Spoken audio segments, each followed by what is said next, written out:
Hey, I hope your nutrition and training is going awesome. I know you don't have a lot of time, but I really wanted to put up a short video for you today talking about the two S factors when it comes to building lean muscle without fat. Those two S factors are sleep and stress.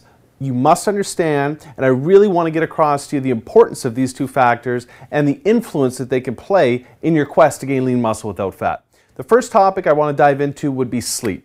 When we don't get an adequate amount of sleep, a lot of our body's systems struggle that are helping us build lean muscle without fat. So for instance, the endocrine system. This is a system inside our body responsible for releasing the muscle building hormones necessary to pack on the most muscle without fat, such as testosterone and IGF-1.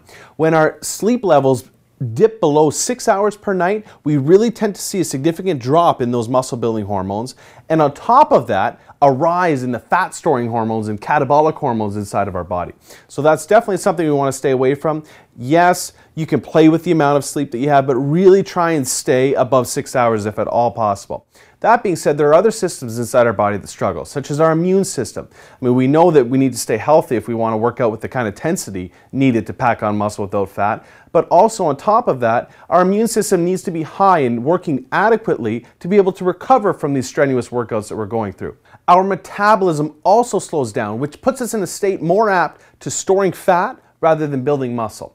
All of that being said, there's a few tips that I could personally give that I know work for me that maybe help you. First, I like to drink chamomile tea about 1 to 2 hours before bed. That puts me in a nice relaxed state and I can get to sleep nice and quick. Another tip is definitely try and stay away from caffeine late at night before you go to bed if you find that it affects how quickly you can get to sleep. Myself personally, I try and stay away from caffeine past 6 o'clock. Might be totally different for you. The last tip I want to talk to you about is structuring your workouts. Now, for myself personally, if I work out 2 to 3 hours away from when I want to go to sleep, I can't get to sleep very quickly. This is something that you have to understand for yourself and understand your own body and figure out if it affects you that way. But most people find it beneficial to work out at least 3 to 4 hours away from when they want to go to sleep. Now let's talk about stress. Having too high of a level of stress affects our body systems negatively in a similar way that having too low of a level of sleep does. For instance, the same systems are involved. Your immune system's compromised in a similar fashion. Your endocrine system, so our muscle building hormones go way down and our fat storing hormones go way up. Our metabolism suffers. On top of that, things like our energy levels and our intensity that's needed in the gym suffers.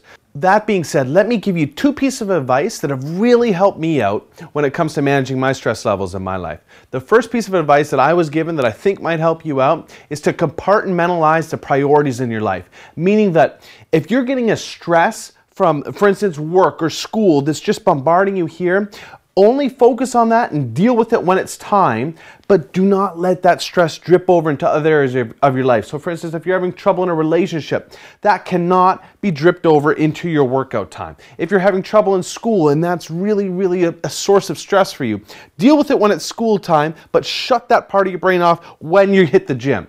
This is a very important lesson that it is very difficult for me to grasp and to adjust to, but I've really concentrated on it in the last few years when my life has gotten really busy and hectic and I've had stresses in all areas.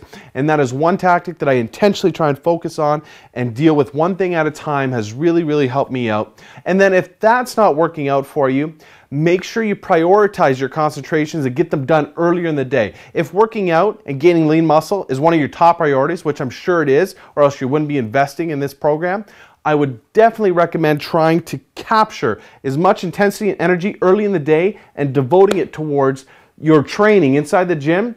Get that part of your day done, and then you can shift your focus and your stresses and deal with them throughout the day.